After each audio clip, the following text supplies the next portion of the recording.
Hi guys, welcome back to my YouTube channel. ಇವತ್ತಿನ ವಿಡಿಯೋನಲ್ಲಿ ನಾನು ನಿಮಗೆ ಲಿಪ್ಸ್ ಲೈಟ್ಸ್ ಅನ್ನುವಂತಹ ಲಿಪ್ ಲೈಟ್ನಿಂಗ್ ಕ್ರೀಮ್ನ ಬಗ್ಗೆ ತಿಳಿಸ್ಕೊಡ್ತೀನಿ. ಸೊ ನಾನು ನಿಮಗೆ ಈ ಕ್ರೀಮ್ನ ಬಗ್ಗೆ ಕಂಪ್ಲೀಟಾಗಿ ತಿಳಿಸ್ಕೊಡ್ತೀನಿ. ಅದಕ್ಕಿಂತ ಮುಂಚೆ ಯಾರನ್ನ ಚಾನಲ್ನ ಫಸ್ಟ್ ಟೈಮ್ ನೋಡ್ತಾ ಇದ್ದಾರೆ ಅವರೆಲ್ಲ ಪ್ಲೀಸ್ ನನ್ನ ಚಾನಲ್ನ ಸಬ್ಸ್ಕ್ರೈಬ್ ಮಾಡ್ಕೊಳ್ಳಿ. ಹಾಗೆ ಈ ವಿಡಿಯೋ ಇಷ್ಟ ಆದರೆ ಲೈಕ್ ಮಾಡಿ, ಶೇರ್ ಮಾಡಿ, ಹಾಗೆ ನಿಮ್ಮ ಅನಿಸಿಕೆನ ಕಮೆಂಟ್ ಮಾಡಿ. ಹಾಗೆ ನಿಮಗೆ ಈ ವಿಡಿಯೋ ಹೆಲ್ಪ್ಫುಲ್ ಅನ್ಸಿದ್ರೆ ನಿಮ್ಮ ಫ್ರೆಂಡ್ಸ್ ಆ್ಯಂಡ್ ಫ್ಯಾಮಿಲಿ ಜೊತೆ ಶೇರ್ ಮಾಡಿ, ಅವರಿಗೂ ಕೂಡ ಈ ವಿಡಿಯೋಯಿಂದ ಹೆಲ್ಪ್ ಆಗ್ಬೋದು. ಇವಾಗ ನಾವು ವಿಡಿಯೋ ಸ್ಟಾರ್ಟ್ ಮಾಡೋಣ. ಇವಾಗ ನಾವು ಲಿಪ್ ಲೈಟ್ನಿಂಗ್ ಕ್ರೀಮ್ನ ಬಗ್ಗೆ ತಿಳ್ಕೊಳ್ತಾ ಹೋಗೋಣ. ಸೊ ಈ ಒಂದು ಕ್ರೀಮ್ನಲ್ಲಿ ಬಂದ್ಬಿಟ್ಟು glycolic acid, kojic acid, vitamin E, vitamin C, niacinamide, glycerin ಹೀಗೆ ಎಲ್ಲ ಸೇಫ್ ಆ್ಯಂಡ್ ನ್ಯಾಚುರಲ್ ಇಂಗ್ರೀಡಿಯೆಂಟ್ಸ್ನ ಯೂಸ್ ಮಾಡಿದ್ದಾರೆ. ಸೊ ಈ ಕ್ರೀಮ್ ಯಾವುದಕ್ಕೆ ಹೆಲ್ಪ್ ಆಗುತ್ತೆ ಅಂದರೆ, ಕೆಲವರು ಲಿಪ್ಸ್ ಬಂದ್ಬಿಟ್ಟು ತುಂಬ ಡಾರ್ಕ್ ಆಗಿರುತ್ತೆ, ಹಾಗೆ ತುಂಬ ಪಿಗ್ಮೆಂಟೆಡ್ ಆಗಿರುತ್ತೆ.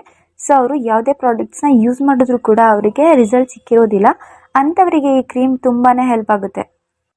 ಈ ಕ್ರೀಮ್ ನಮ್ಮ ಲಿಪ್ಸ್ನ ಎಕ್ಸ್ಫೋಲಿಯೇಟ್ ಮಾಡಿ ನಮ್ಮ ಲಿಪ್ಸ್ನಲ್ಲಿರುವಂತಹ ಡಾರ್ಕ್ನೆಸ್ನ ಕಡಿಮೆ ಮಾಡೋಕ್ಕೆ ತುಂಬ ಹೆಲ್ಪ್ ಮಾಡುತ್ತೆ. ಹಾಗೆ ಈ ಲಿಪ್ಸ್ ಲೈಟನಿಂಗ್ ಕ್ರೀಮ್ ಬಂದ್ಬಿಟ್ಟು ನಿಮಗೆ ಯಾವುದೇ ಥರದಂತಹ ಸೈಡ್ ಎಫೆಕ್ಟ್ಸ್ನ ಕೊಡೋದಿಲ್ಲ. ತುಂಬಾ ಸೇಫ್ ಆಗಿರುತ್ತೆ ಯೂಸ್ ಮಾಡೋದಕ್ಕೆ. ಬಟ್ ಈ ಒಂದು ಲಿಪ್ಸ್ ಲೈಟನಿಂಗ್ ಕ್ರೀಮ್ ಬಂದು ನೀವು ನೈಟ್ ಟೈಮ್ನಲ್ಲಿ ಮಾತ್ರ ಯೂಸ್ ಮಾಡಬೇಕಾಗುತ್ತೆ.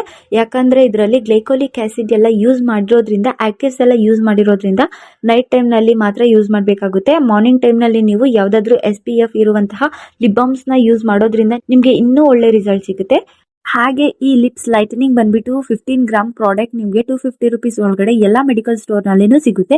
ನಿಮಗೆ ಮೆಡಿಕಲ್ ಸ್ಟೋರ್ನಲ್ಲಿ ಈ ಒಂದು ಲಿಪ್ಸ್ ಲೈಟನಿಂಗ್ ಕ್ರೀಮ್ ಸಿಗಲಿಲ್ಲ ಅಂದರೆ ನಾನು ಕೆಳಗಡೆ ಡಿಸ್ಕ್ರಿಪ್ಷನ್ ಬಾಕ್ಸ್ನಲ್ಲಿ ಲಿಂಕ್ ಹಾಕಿರ್ತೀನಿ. ಸೊ ನೀವು ಅಲ್ಲಿಂದ ಈ ಒಂದು ಲಿಪ್ ಲೈಟನಿಂಗ್ ಕ್ರೀಮ್ನ ನೀವು ಪರ್ಚೇಸ್ ಮಾಡ್ಕೋಬಹುದು. ಹಾಗೆ ನಿಮಗೆ ಇದು 2 ಮಂತ್ಸ್ ಒಳಗಡೆ ರಿಸಲ್ಟ್ ಸಿಗುತ್ತೆ. ಸೊ ಟ್ರೈ ಮಾಡಿ.